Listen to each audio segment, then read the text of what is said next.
Assalamualaikum. Hai Rek, ketemu lagi bareng aku Desi di Black Diary. Di video kali ini aku akan membagikan satu cerita kiriman dari Umi. Hai Umi, terima kasih ya udah ngizinin aku buat bawain cerita kamu di YouTube Black Diary. Bayangin deh, kalian yang bukan seorang indigo, lalu tiba-tiba kalian tuh bisa melihat sosok Corin yang bergentayangan saat kalian tuh lagi wisata bersama keluarga kalian. Nggak taunya sosok Corin ini itu ikut nemplok ke tubuh kalian sampai kalian tuh pulang ke rumah. Dan ternyata ada sebuah kisah yang ingin diceritakan sama si sosok Corin ini. Dan si sosok tersebut itu ingin meminta pertolongan kalian. Kira-kira apa sih yang bakal kalian lakukan dan bagaimana perasaan kalian saat kalian mengalami kejadian itu? Mungkin boleh yuk cerita versi kalian di kolom komentar. Sama halnya dengan sebuah pengalaman unik yang dialami sama Umi. By the way, Umi itu namanya ya, bukan seorang ibu-ibu. Itu pesennya dia ke aku. Jadi si Umi ini bukan seorang anak indigo, tapi tiba-tiba si Umi itu bertemu dengan sosok Corin nenek-nenek saat dia dan keluarganya itu sedang mengunjungi sebuah tempat wisata di salah satu kota yang terkenal dengan budaya Jawanya. Wow. Dan ternyata si sosok Corin ini itu ingin meminta pertolongannya si Umi. Lah, kira-kira apa ya itu? Udah penasaran bukan? Ya udah, kalau gitu nggak usah berlama-lama di intro. Mari kita langsung masuk saja ke ceritanya. Kejadian yang dialami Umi ini terjadi di tahun 2018. Umi inget banget pada waktu itu suatu hari yang tenang ya. Ibunya Umi itu dapat telepon dari keluarga yang ada di desa. Yang telepon pada waktu itu sebut saja namanya Mbak Lia. Mbak Lia ini adalah anak tertua dari Budi Nur. Lah, Budi Nur sendiri itu merupakan kakak tertua dari ibunya Umi. Mbak Lia di situ ngabarin kalau kondisi kesehatannya Budi Nur itu lagi menurun. Dan Budi Nur itu berkali-kali tanya kapan Umi kesini, kapan Umi kesini. Sedikit informasi, Umi ini merupakan satu-satunya ponakan kesayangannya Budi Nur. Jadi Umi itu selalu ditanyain sama Budi Nur kapan main ke desa. Apalagi Umi dan keluarganya itu sudah nggak pulang ke desa ada kali 2 tahun. Jadi kayak 2 momen lebaran Umi dan keluarga itu nggak pulang ke desa. Soalnya kan lagi apa ya, momen-momen perbaikan perekonomian keluarganya si Umi juga. Jadi gini, kangennya Budi Nur itu udah numpuk. Budi Nur itu minta Mbak Lia untuk menghubungi ibunya Umi. Kira-kira bisa nggak dalam waktu dekat mereka main ke desa. Ya, hitung-hitung untuk menghibur perasaannya Budi Nur dan ngobatin rasa kangennya Budi Nur ke Umi. Di situ ibunya Umi bilang kalau mereka bakal main ke desa tahun ini. Tahun 2018. Tapi nunggu Umi dan adiknya liburan sekolah. Karena kan Umi dan adiknya itu masih sekolah. Umi itu kelas 2 SMA waktu itu dan adiknya itu kelas 3 SD. Sedangkan bapaknya Umi juga nggak bisa asal ngambil libur kerja. Apalagi bapaknya Umi baru saja keterima kerja di tempat yang baru ini. Jadi mendengar hal itu Mbak Lia bilang ya sudah nggak apa-apa tante. Nanti kalau memang bisa main ke desa kabarin lagi ya. Sampai singkat cerita tibalah di momen libur panjang sekolah. Umi di situ udah nggak sabar pengen ketemu Budi Nur, Mbak Lia dan keluarga lainnya yang ada di desa. Karena di momen libur panjang sekolah ini, orang tuanya Umi memutuskan untuk mengajak Umi dan adiknya pulang ke desa. Untungnya bapaknya yang sudah meminta izin libur jauh-jauh hari itu di ACC sama bosnya. Jadi bapaknya bisalah nganter keluarganya ini pulang ke desa untuk ngejenguk Budi Nur. rencananya mereka itu akan berada di desa itu selama seminggu, sedangkan bapaknya Nur tuh hanya 3 hari 2 malam. Tapi nanti kalau waktunya pulang, bapaknya Umi ini akan menjemput lagi keluarganya di desa. Kurang lebih seperti itulah. Umi di situ seneng banget, akhirnya dia bisa ketemu sama Bude Nur, plus dia itu bisa refreshing, sejenak menjauh dari hiruk-pikuk kota yang padat banget. Di situ Umi dan keluarga pergi ke desa itu menggunakan transportasi mobil pribadi. Perjalanan kurang lebih 6 jam dari rumahnya Umi menuju ke desanya Bude Nur. Dan Umi maupun keluarganya sangat-sangat menikmati perjalanan pada waktu itu. Perjalanan berjalan dengan lancar sampai mereka tiba di rumahnya Bude Nur itu hampir menjelang maghrib. Kedatangan Umi dan keluarga sangat disambut hangat sama keluarganya Bude Nur. Bude Nur begitu ketemu dan melihat Umi itu langsung meluk Umi erat banget. Kayak si Bude Nur ini benar-benar sekangen itu sama Umi. Akhirnya mereka dipersilakan masuk. Sempat ngobrol lah bentar mereka di ruang tamu sebelum akhirnya mereka beristirahat. Nah, saat ngobrol di ruang tamu ini, Mbak Lia, anak tertuanya Bude Nur, ngomong begini ke Umi dan keluarganya. Ini ibu itu pengen banget ngajak kalian untuk wisata ke Umbul. Adalah salah satu wisata pemandian atau Umbul yang dekat dari rumahnya Bude Nur. Dulu waktu Umi masih kecil, terus Bude Nur masih sehat, Bude Nur itu seneng banget ngajak Umi pergi ke Umbul tersebut untuk ya renang-renang, terus mandi, melepas lelah, ketawa bareng, rekreasi dan lain sebagainya. Nggak tahu kenapa ini Bude Nur tuh pingin banget main ke tempat itu lagi. Kira-kira Umi ini bersedia nggak?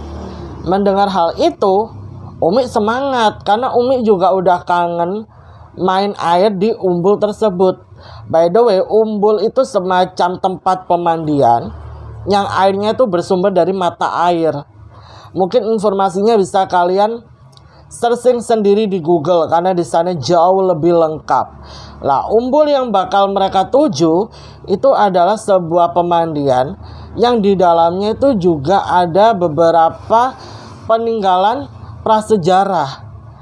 Jadi kayak dipasangin pagar khusus gitu loh. Tapi kalau kita mandi di Umbul itu, kita bisa melihat tempat tersebut. Gak ada yang aneh sih dengan tempat itu, ya tempat pemandian pada umumnya. Cuman jarang dikunjungin sama orang-orang. Soalnya satu, jarak dari kota menuju ke desa ini juga lumayan jauh. Dua, di situ tempatnya tuh kayak kurang terawat. Dan ketiga, mungkin ada tempat-tempat seperti ini yang mungkin bagi orang sekitar itu terkenal wingit. Tapi kalau bagi Umi dan keluarga nggak ada yang aneh. Ya udah seperti wisata Umbul pada umumnya. Setelah berdiskusi itu, Umi dan keluarga mau diajak main ke Umbul. Terlihat banget Bude Nur ini sumringah sekali. Rasanya di situ Umi nggak sabar menunggu hari esok. Setelah ngobrol, mereka dipersilakan istirahat sampai di keesokan paginya. Umi itu sempat diajak sama Bude Nur dan keluarganya, begitu pula dengan keluarganya Umi, pergi ke sebuah pasar yang menjual aneka makanan khas sana. Lagi dan lagi Umi dan keluarga bernostalgia mengingat momen-momen waktu Umi itu masih kecil, diajak sama Bude Nur yang masih bisa jalan pergi ke pasar ini buat beli aneka macam jajanan desa yang Umi senengin. Umi di situ belilah beberapa yang dia suka, sekaligus nostalgia kan. Sampai setelah itu mereka sempat pulang dulu ke rumah, sarapan dulu di rumah, barulah setelah itu mereka berangkat ke Umbul. Tiket masuk Umbul ini murah. Dan pas waktu Umi beserta keluarga datang ke tempat itu, Ternyata tempatnya tuh masih sama, cuman ada beberapa perbaikan. Jadi ada beberapa tempatnya yang sudah dicat, terus jalanannya tuh tidak sekotor dulu, sudah benar-benar bersih. Cuman ya tata letaknya masih sama. Dan di situ terlihat banget adiknya Umi, si Umar ini itu udah nggak sabar buat renang di pemandian tersebut. Jadi si Umar ini langsung ngajak ibunya buat ganti baju biar bisa cepat-cepat renang.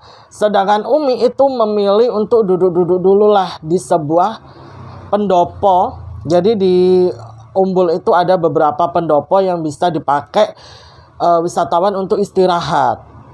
Di situ Bude Nur juga duduk di pendopo bersama keluarga yang lain. Bude Nur ngomong-ngomong tipis gitu ke Umi. Tempatnya masih sama ya Nduk ya kayak dulu. Iya Bude, masih sama Bude, tapi ini lebih bagus mungkin karena udah di perbaiki ya, udah dicat, udah dibersihkan, jadi ya nampak lebih asri dari sebelumnya, nggak angker-angker banget lah. Dan dari pendopo itu juga si Umi ini bisa melihat tempat-tempat prasejarah yang tadi aku sebutkan, karena memang jaraknya itu nggak jauh plus satu lokasi. Terus Umi itu bilang sama Bude Nur, Bude, itu masih ada yang suka bertapa-bertapa di situ. Bude ngejawab, kayaknya sih masih ada Umi. Ya biasalah, orang-orang lelaku seperti itu kan terkenal banget di desa. Sedikit informasi juga, banyak banget orang-orang atau warga lokal yang bertapa atau melakukan apalah ya di tempat tersebut. Biasanya mereka akan datang kalau nggak di pagi hari banget ya di malam hari banget. Jadi mereka akan datang ke situ memakai belangkon, memakai apa yang baju dari lurik-lurik itu loh. Terus kadang ada yang pakai kain jarik. Terus mereka akan berdoa dan bertapa di tempat tersebut sambil membawa aneka macam sesajen. Umi sendiri kurang paham ya tujuan dan maksud kedatangannya itu apa. Umi nggak tahu. Cuman yang Umi ketahui adalah memang banyak warga lokal yang bertapa dan berdoa di tempat-tempat seperti itu. Cuman pas Umi dan keluarga datang ke situ lagi nggak ada orang tuh di tempat tersebut. Bude Nur di situ minta izin sama Umi buat ganti baju karena Bude Nur itu mau berendam di umbul yang airnya hangat. Oh ya, di umbul itu tuh airnya ada dua, dingin sama hangat. Lah Bude Nur itu suka berendam di air yang hangat biar otot-ototnya itu nggak negang. Ya udahlah, Bude Nur ganti baju tuh kan ditemenin sama Mbak Lia. Si Umi itu masih ada di pendopo. Lah sedikit informasi juga nih, Umi itu bukan seorang anak indigo. Ya, Umi itu nggak pernah yang namanya ketemu hantu. Paling yang ngerasain kayak kalau ada hawa aneh itu dia bisa merasakan, atau mungkin sekelebatan doang. Tapi kalau untuk melihat wujud secara solid nggak pernah ya.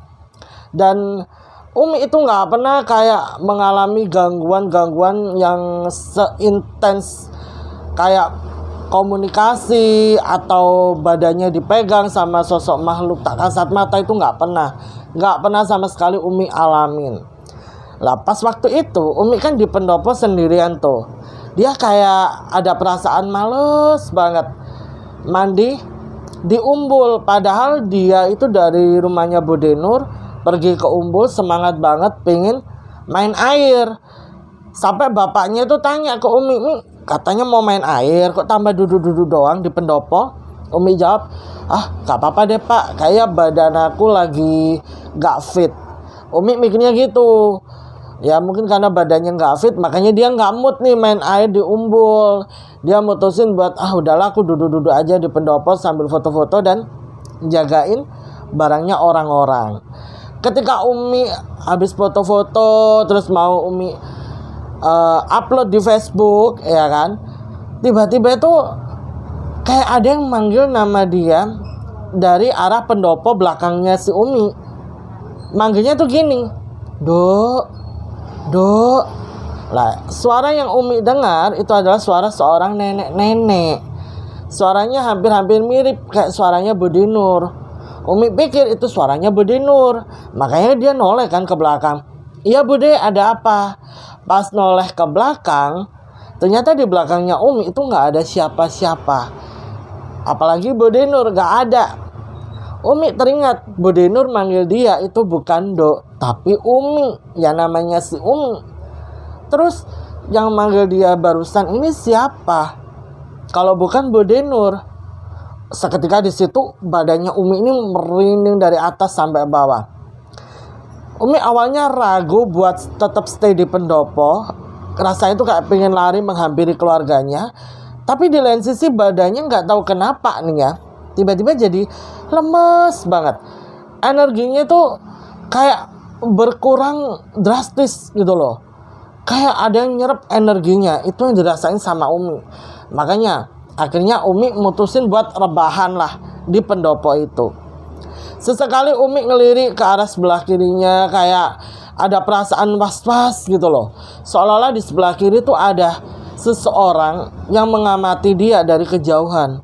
Tapi ya pada kenyataannya di sebelah kiri atau di pendopo yang ada di sebelahnya Umi itu nggak ada orang sama sekali. Karena tamu yang berkunjung di Umbul itu pada hari tersebut ya baru Umi dan keluarganya Umi doang. Belum ada pengunjung lain. Terus itu suara siapa? Berkali-kali pertanyaan itu terngiang-ngiang di pikirannya Umi. Umi berusaha untuk mengabaikan hal tersebut dan dia memilih untuk chattingan aja lah bareng temennya. Di situ dia chat salah satu temennya namanya Selfie. Selfie ini di chat, si Umi cerita kan ke Selfie. Selfie malah ngejawab, mungkin kamu halu Mi. Namanya juga di desa Mi. Apalagi ada tempat-tempat seperti itu, wajar lah kalau kamu halu-halu dikit ada hantu. Ngebaca itu sih make sense ya, masuk akal, tapi agak ngeselin tuh tulisannya si Selfie. Akhirnya di situ Umi putusin buat nggak ngebales chatnya si Selfie. Dia putusin buat tidur aja lah. Saat dia tidur di pendopo itu, dia bermimpi sesuatu hal yang aneh. Dimana dia tuh ya ada di kawasan Umbul tersebut, di posisinya ini, tapi keluarganya tuh nggak ada. Melainkan di depan dia itu ada seorang nenek-nenek. Satu nenek-nenek itu doang tiba-tiba berjalan menghampiri dia dengan badannya sedikit membungkuk. Pas waktu jarak mereka dekat, si nenek-nenek ini wujudnya nggak serem, nggak kayak nenek-nenek berhantu yang biasanya kita lihat di film horor, enggak. Ya udah kayak normalnya nenek-nenek, tapi seolah-olah di tempat itu cuman dia sama si nenek-nenek ini doang, nggak ada orang lain.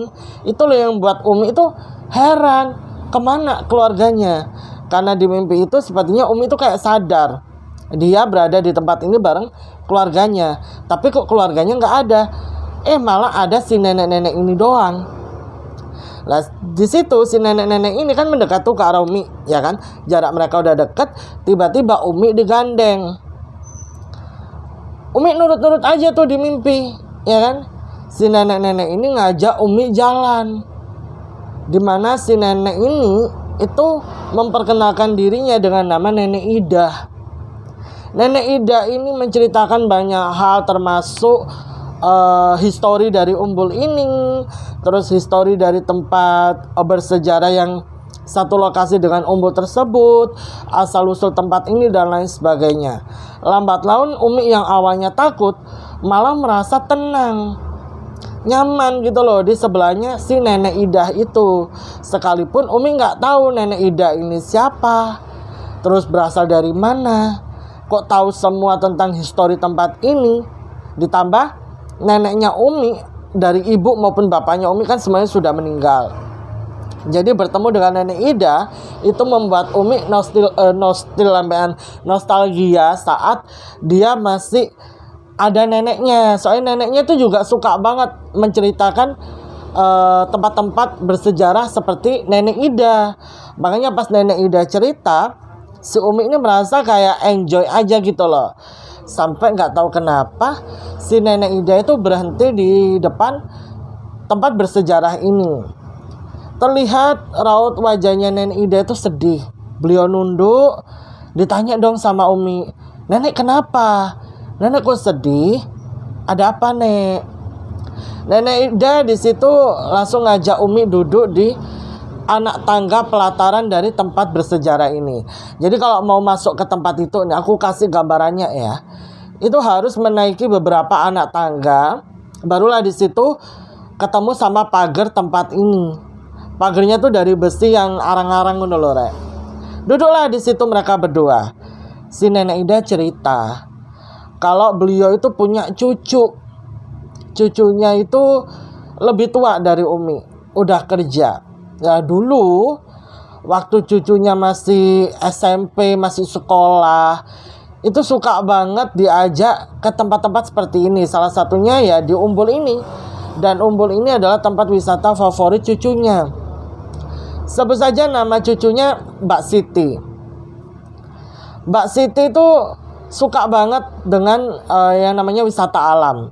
Kalau diajak berwisata alam itu Mbak Siti paling semangat. Apalagi pas waktu diajak ke tempat ini. Lah sebelum Mbak Siti diajak Nenek Ida main ke tempat seperti ini, malam harinya tuh Mbak Siti bakal riset dulu tentang cerita atau asal-usul dari tempat ini. Nanti ketika mereka sudah berada di tempat itu, Mbak Siti ini bakalan menceritakan semua yang dia ketahui tentang tempat yang bakal dia kunjungi tersebut, termasuk tempat ini. Jadi sebelum Mbak Siti diajak Nenek Ida main ke situ, malamnya tuh Mbak Siti cari informasi dulu tentang umbul tersebut dan tempat bersejarah ini. Nenek Ida mengetahui semua informasi itu dari Mbak Siti, termasuk informasi tentang tempat bersejarah tersebut. Lah saat si nenek itu tiba di area tempat bersejarah, terus dia sedih, itu kenapa? Karena si nenek ini kangen sama cucunya. Beliau sudah lama sekali nggak ketemu sama cucunya. Bahkan cucunya ini itu udah nggak pernah ziarah ke makamnya. Mendengar hal itu, Umi yang ada di dalam mimpi sadar kalau si nenek ini bukan manusia. Dia merinding. Lah setelah itu Umi nggak inget apa-apa lagi, karena dia dibangunin sama bapaknya. Dimana ketika Umi bangun dari tidurnya itu, Umi itu sempet kayak orang gelagapan. Terus Umi ngelihat keluarganya itu udah pada ganti baju, mau makan siang. Makanya Umi dibangunin kan. Pas ngelihat ekspresinya Umi aneh, bapaknya tanya, "Umi kenapa, Mi? Kok kayak orang ketakutan gitu?" Umi berusaha untuk ngeles. "Oh enggak Pak, enggak kenapa kok. Cuma mimpi aneh aja." Ya udah yuk makanlah di situ. Mereka makan siang kan. Setelah makan siang, semuanya pulanglah balik ke rumahnya Budi Nur. Lagi dan lagi Umi ngerasa badannya kayak berat banget. Kayak seolah-olah Umi ini tuh lagi mikul beras 25 kilo di pundaknya. Umi jalan sambil pelan-pelan tuh dia kayak agak membungkuk. Hal itu disadarin sama pihak keluarga. Pihak keluarga tanya lah, "Umi, kamu kenapa, Mi? Kok jalannya bungkuk?" Yang pertama menyadari itu ibunya. Umi jawab, "Gak apa-apa Bu, mungkin Umi capek." "Oh yaudah, kamu masuk kamar, kamu istirahat ya. Nanti sore ibu bangunin ya." "Ya Bu, yaudah kalau gitu Umi masuk kamar." Pas Umi masuk ke dalam kamar yang dia tempatin tuh di rumahnya Budi Nur, buka pintu, itu kan langsung ketemu sama lemari kayu jati yang udah tua, tapi ada kacanya. Lah pas Umi buka pintu jebret, Umi kan otomatis pandangannya kan mengarah ke cermin lemari tersebut toh. Di situ Umi ngelihat ada seorang nenek-nenek yang dia gendong di belakang punggungnya. Umi di situ kaget banget, apalagi wajah nenek-nenek yang dia lihat adalah wajahnya Nenek Ida yang ada di mimpinya si Umi. Saking kagetnya Umi itu kan teriak, membuat semua keluarga pada nyamperin dia. Tanya, "Kenapa, Mi? Kok teriak-teriak?" Umi di situ awalnya nggak mau cerita, dia malah tutup pintu. dan dia minta izin buat tidur di kamarnya Mbak Lia. Ya udahlah diizinin. Mas Yo, pihak keluarga tuh sempat bertanya-tanya, kok kayak ada aneh ya sama Umi. Umi akhirnya siang itu istirahat di kamarnya Mbak Lia. Lagi dan lagi dia itu bertemu sama Nenek Ida. Tapi kali ini udah beda tempat. Tempatnya justru di pelataran depan rumahnya Bude Nur. Nenek Ida itu berdiri di luar pagar, sedangkan Umi itu lagi duduk di lesehan latar depan rumahnya Bude Nur, dimana Nenek Ida itu ngawe-ngawein Umi gitu loh, kayak gini gitu. Umi bingung kenapa, tapi karena Umi penasaran ya, Umi nyamperin lah itu Nenek Ida. Gak tahu kenapa di alam mimpi itu Umi itu berasa kayak dia sadar dia tuh lagi mimpi, tapi semua mimpinya tuh terasa kayak nyata. Nah setelah itu kan dia nyamperin tuh si Nenek Ida. Si Umi itu digandeng sama Nenek Ida.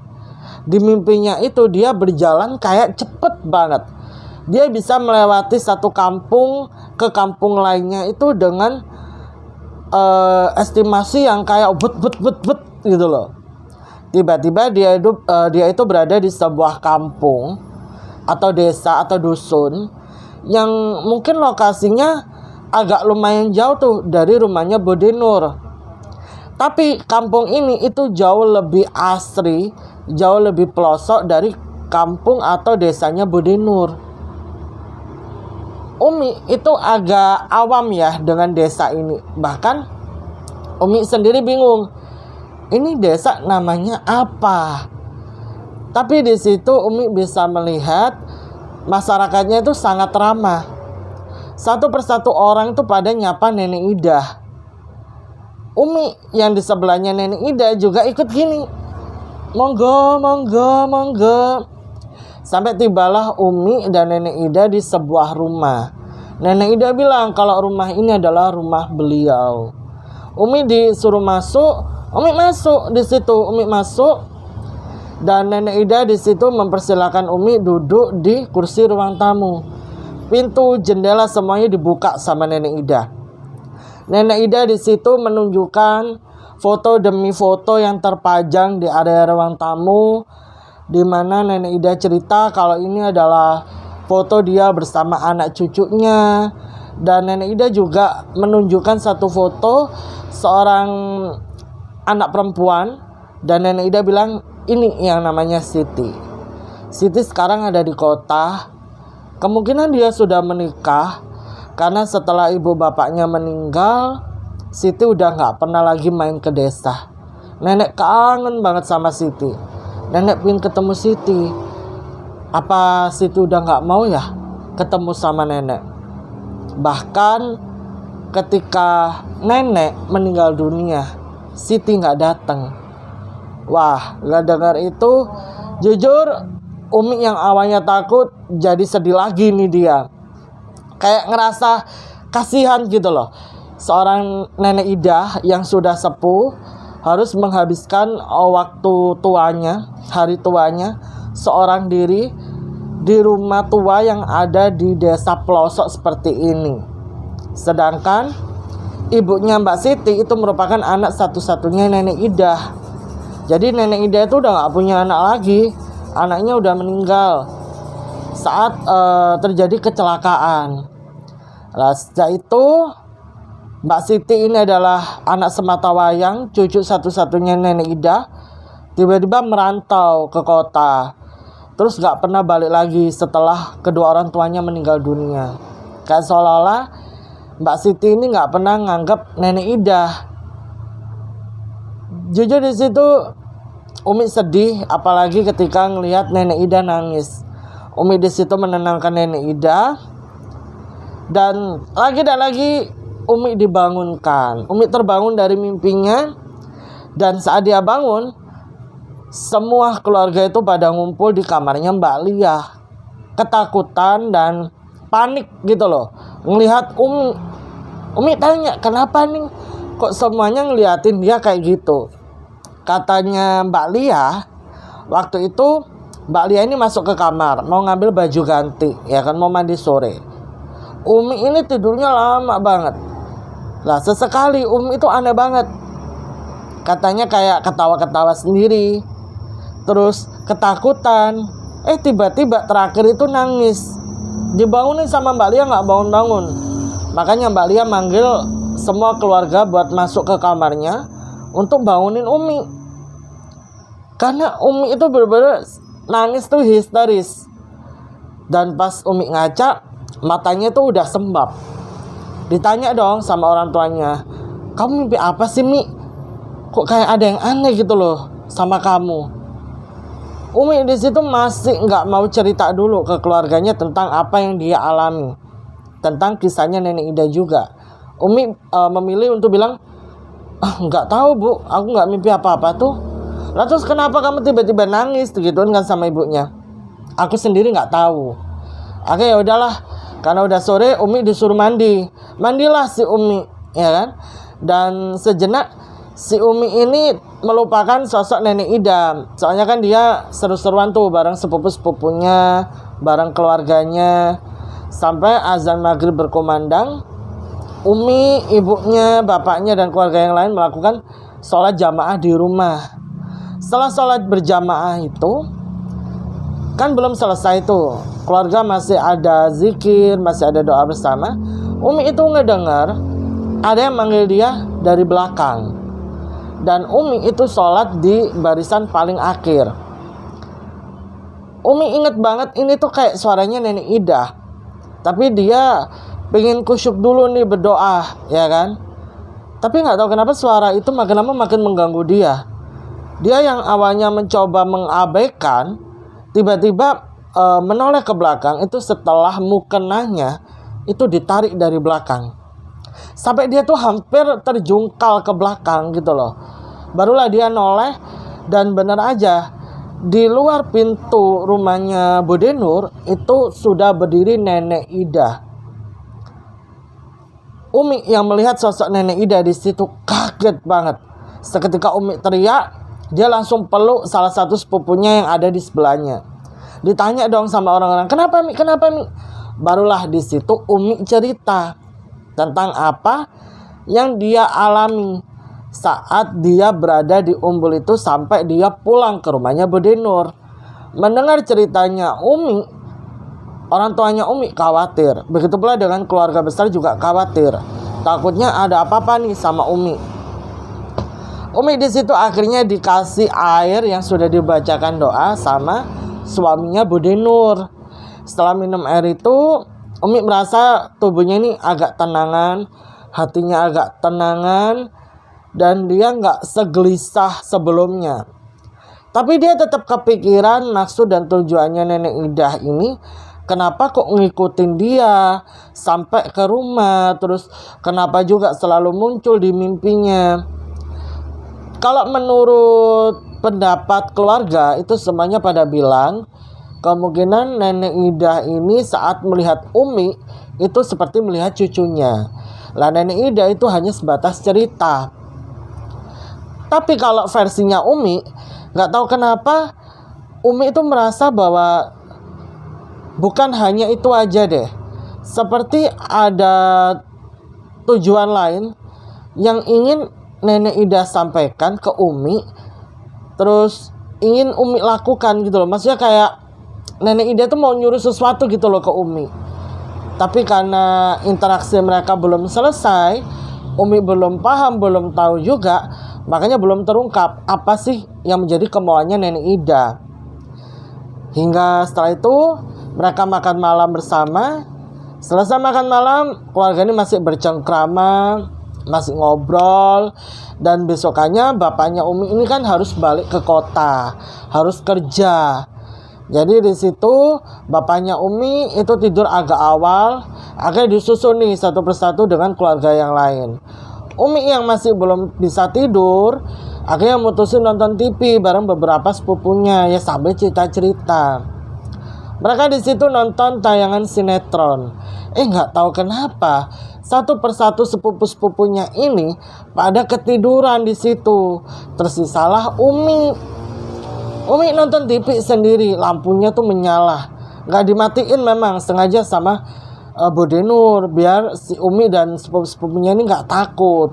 Biasanya kalau malam itu lampu ruang tamu dan lampu ruang keluarga pasti dimatikan. Pas Umi lagi asik nonton TV, tiba-tiba lampu tuh mati nyala. Umi udah feeling nggak enak nih. Aduh, jangan-jangan itu nenek datang lagi. Umi coba lihat kanan, lihat kiri, dia celinguk, dan bener aja dong. Ada sosok nenek Ida yang berjalan masuk ke dalam kamarnya. Nggak tahu kenapa juga ada sesuatu hal yang mendorong Umi buat nyamperin nenek Ida. Umi matikanlah itu TV, dia berjalan masuk ke dalam kamar. Tapi sebelum itu dia coba bangunin sepupu-sepupunya dulu. Tapi nggak ada satupun dari sepupu-sepupunya ini yang bangun. Akhirnya ya udahlah Umi abaikan, dia jalan masuk ke dalam kamar. Begitu dia buka pintu kamar secara perlahan, ternyata sudah ada nenek Ida duduk di atas kasur. Wujudnya tuh seperti nenek-nenek pada umumnya, pakai daster bunga-bunga, rambutnya yang putih panjang itu dicepol, kulitnya sudah keriput. Tapi nenek Ida ini jalannya agak bungkuk. Umi takut sebenarnya, tapi Umi kasihan, kayak ada sesuatu yang mendorong Umi untuk mendekati nenek Ida. Akhirnya dia tolek kanan kiri, kayaknya aman nih, keluarganya pada tidur semua. Umi masuk, Umi tutuplah pintu kamarnya. Umi berjalan pelan mendekati nenek Ida sampai akhirnya Umi tanya, "Nenek maunya apa? Kenapa nenek ngikutin saya? Kalau ada yang ingin nenek sampaikan nek. Mungkin siapa tahu aku bisa nolong. Tapi tolong jangan ganggu aku juga. Karena kita ini sudah berbeda alam." Lah kok si nenek Ida ini malah nangis? Umi bingung dong. Aduh, nangis lagi. Kenapa ya kok nangis? Nenek jangan nangis. Kalau nenek nangis aku bingung. Aku harus gimana? Coba deh nenek cerita pelan-pelan. Ada apa sih, Nek? Nenek Ida di situ nyuruh Umi buat duduk di sebelahnya. Umi duduklah. Nenek Ida meraih salah satu tangannya Umi, terus beliau pegang. Pas dipegang tangannya sama nenek Ida, tiba-tiba Umi itu kayak kesirep. Terus Umi itu berada di sebuah keramaian kota. Nah di situ posisinya Umi ini digandeng sama nenek Ida. Umi jalan aja di situ sama nenek Ida di pinggir trotoar. Sampai nenek Ida bilang, "Itu rumahnya Siti." "Oh, di sini rumahnya Mbak Siti?" "Iya, itu rumahnya Siti. Kayaknya Siti udah nikah deh. Kamu bisa nggak datang ke rumahnya Siti? Kamu tanya sama Siti. Alasannya Siti apa? Kok nggak mau pulang ke desa? Bahkan tetangga-tetangga itu sudah ngabarin Siti kalau saya udah meninggal, tapi Siti nggak mau pulang." Mendengar hal itu, Umi bingung. Dia harus berbuat apa ya kira-kira? Sedangkan Umi nggak tahu ini kota mana. Kalau kotanya jauh, kan nggak mungkin dia dikasih izin orang tuanya buat ke kota, iya kan? Akhirnya dia coba amatin, dia coba ingat-ingat jalan-jalanan tadi yang dia lewatin. Ternyata dia menyadari bahwa kayaknya ini kota tempat tinggal dia deh.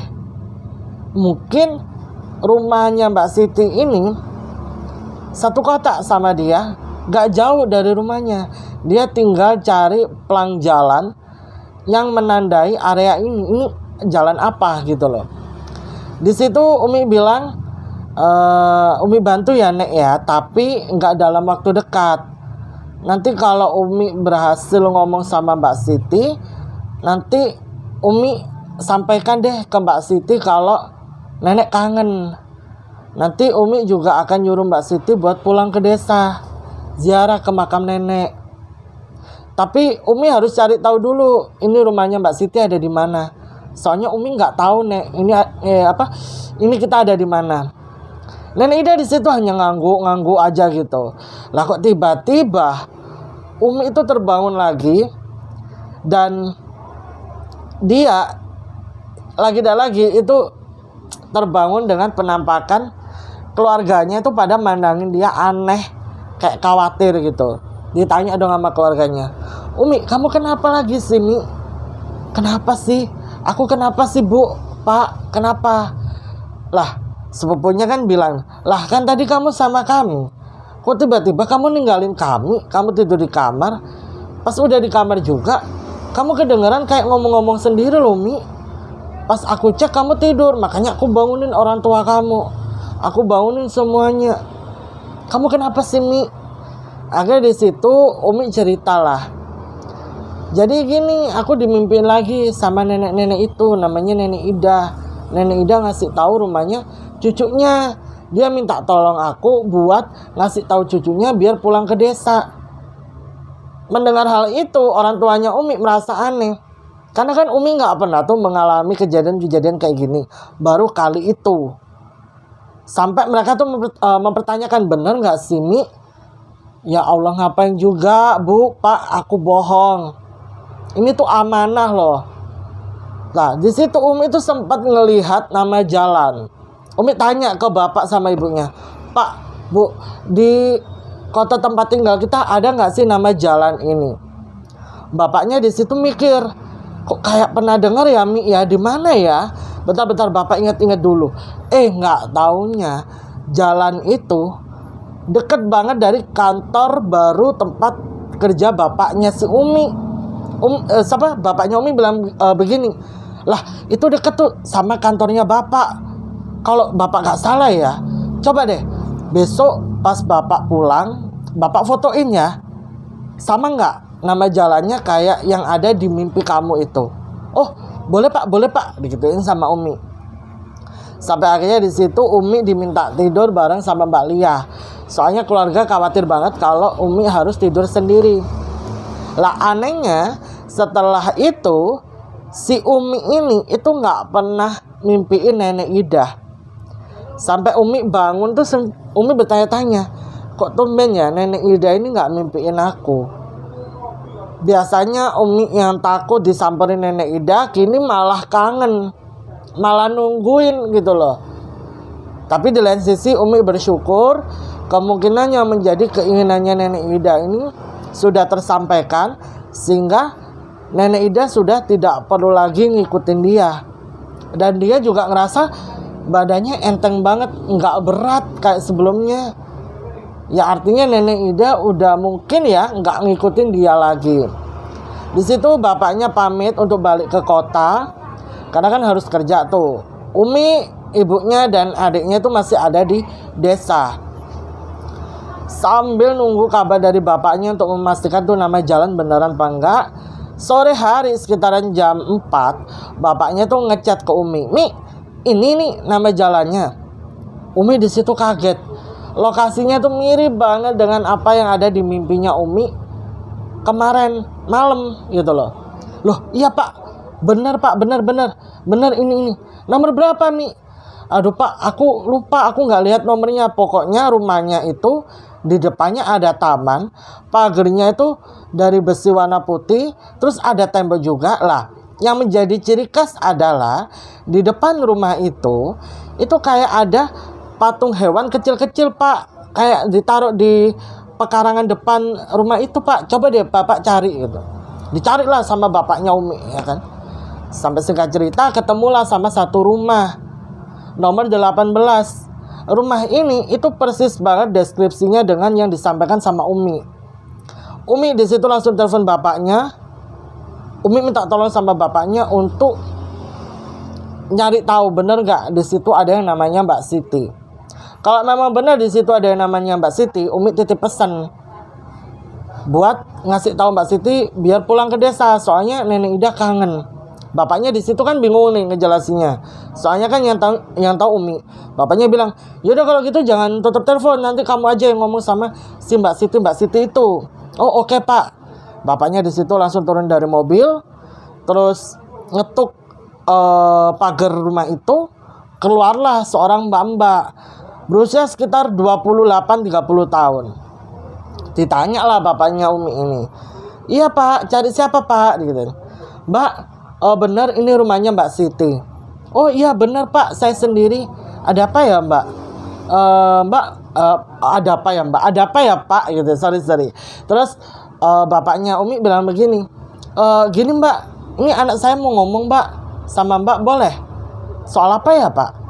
"Tapi saya nggak kenal Bapak, apalagi anak Bapak." "Emang anak Bapak siapa?" "Wah, anak saya namanya Umi Mbak. Tapi anak saya ini dapat pesan dari Nenek Ida. Katanya disuruh nyampein ke Mbak." Mendengar nama Nenek Ida, si Mbak Siti ini langsung kaget. "Oh, boleh Pak, boleh, silakan masuk. Akhirnya bapaknya Umi dipersilakan masuk.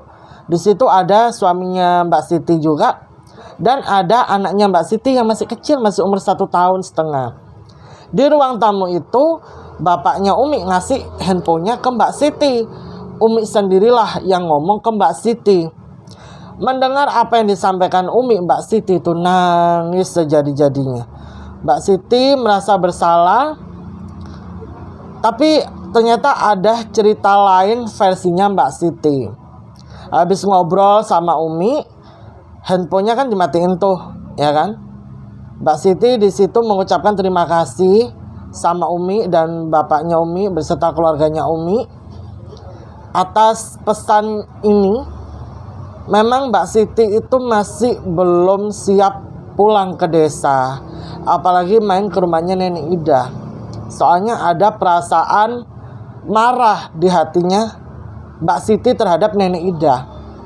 Apa yang membuat Mbak Siti marah sama Nenek Ida adalah Mbak Siti itu tahu orang tuanya ini pernah main ke desa, ke rumahnya Nenek Ida itu di tahun 2014, dimana pada waktu itu sebenarnya orang tuanya Mbak Siti ini ingin memperbaiki silaturahmi bersama Nenek Ida. Setelah sekian puluhan tahun mereka itu marahan, soalnya kan Nenek Ida ini tidak mensetujui pernikahan antara ibu dan bapaknya Mbak Siti.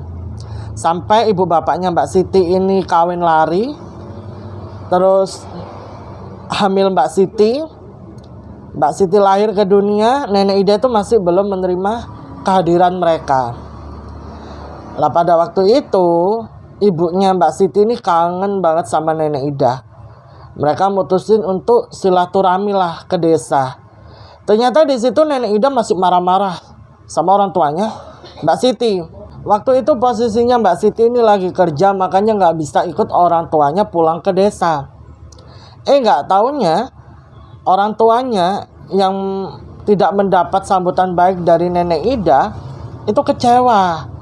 Kenapa Nenek Ida ini masih belum bisa menerima pernikahan orang tuanya, padahal pernikahan anaknya ini bahagia sampai dikaruniai seorang anak yang tumbuh menjadi seorang anak yang ya katakanlah kehidupannya sukses. Tapi Nenek Ida itu masih belum terima, sehingga mereka berdua pulang dari desa balik ke kota. Itu katanya Mbak Siti naik motor sampai rela kehujanan, rela kepanasan, rela capek, hasilnya nihil. Balik lagi kan mereka pulang.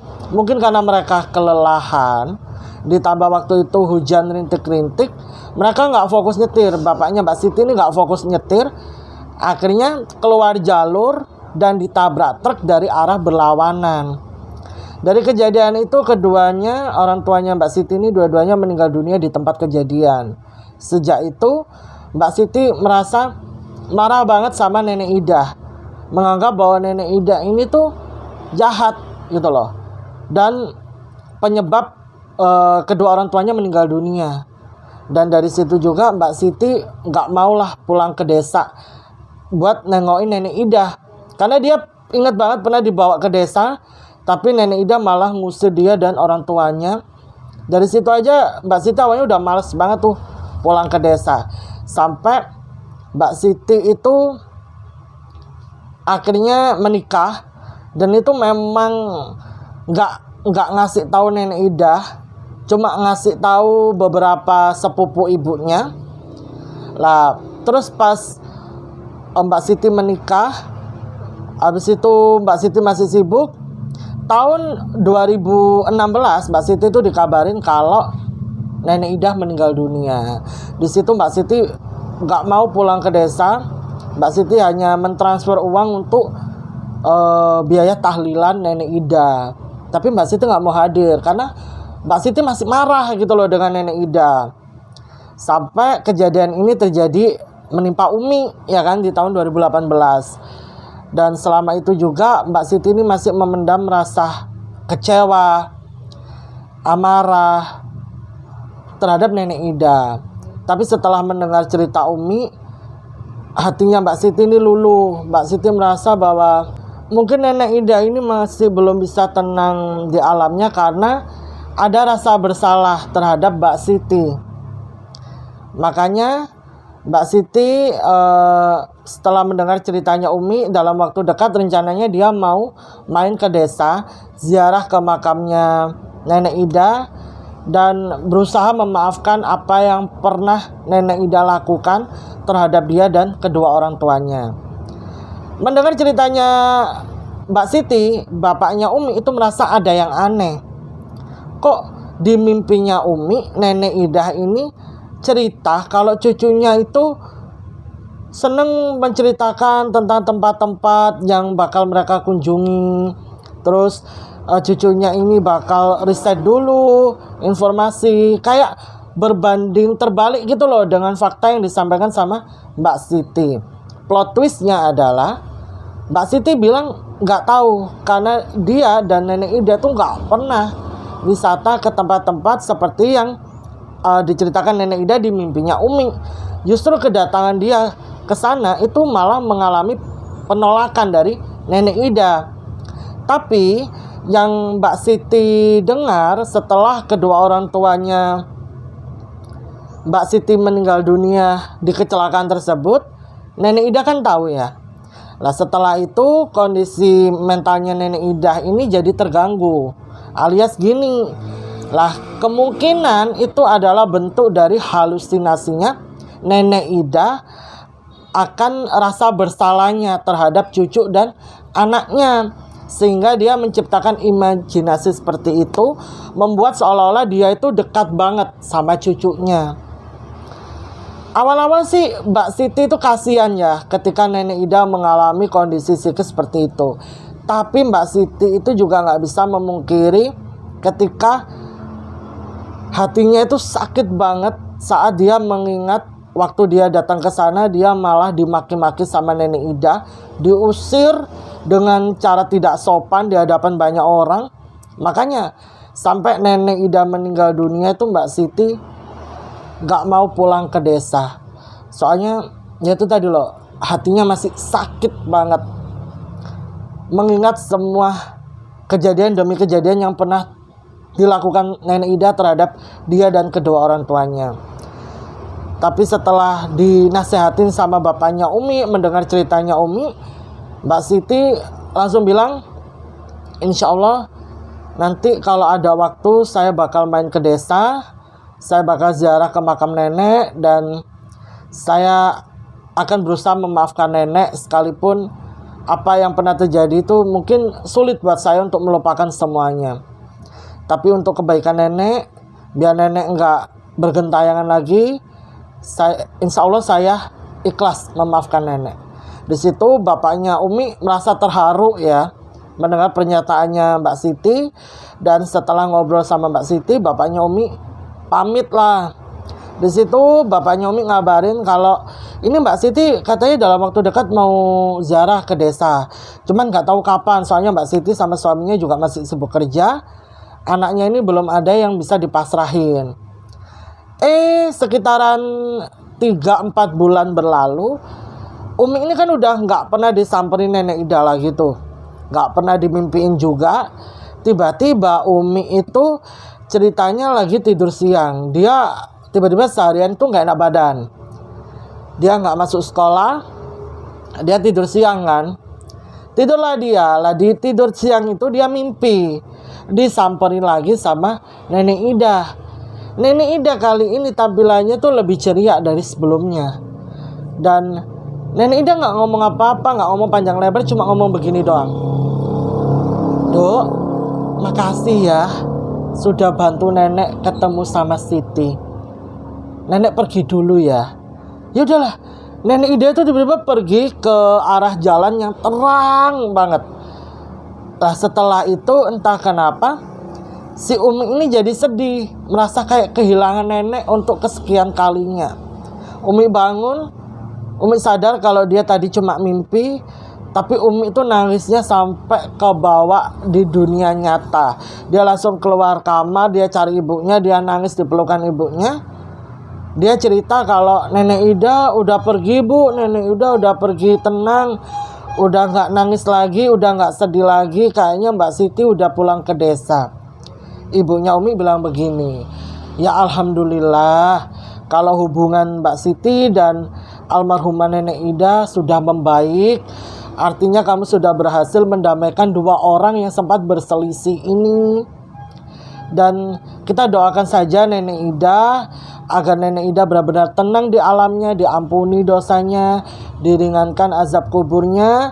Dan teruntuk Mbak Siti semoga dilembutkan hatinya dan benar-benar ikhlas memaafkan Nenek Ida untuk ketenangan Nenek Ida di alam sana. Kamu gak usah sedih ya. Semua orang yang bernafas pasti akan meninggal dunia. Dan semua orang itu akan membawa ceritanya masing-masing. Ini adalah ceritanya Nenek Ida. Dan kamu termasuk orang yang dipercaya Nenek Ida untuk menjadi perantara memperbaiki hubungan antara seorang nenek dan cucunya. Kamu hebat. Orang tuanya Umi aja gak nyangka kalau Umi ini bisa mengalami hal-hal seperti itu. Padahal seumur hidup Umi ini gak pernah mengalami hal-hal seperti ini, apalagi berinteraksi dengan sosok yang sudah meninggal dunia lalu diminta tolong. Baru itu, dan itu menjadi sebuah pengalaman yang gak bisa Umi lupakan.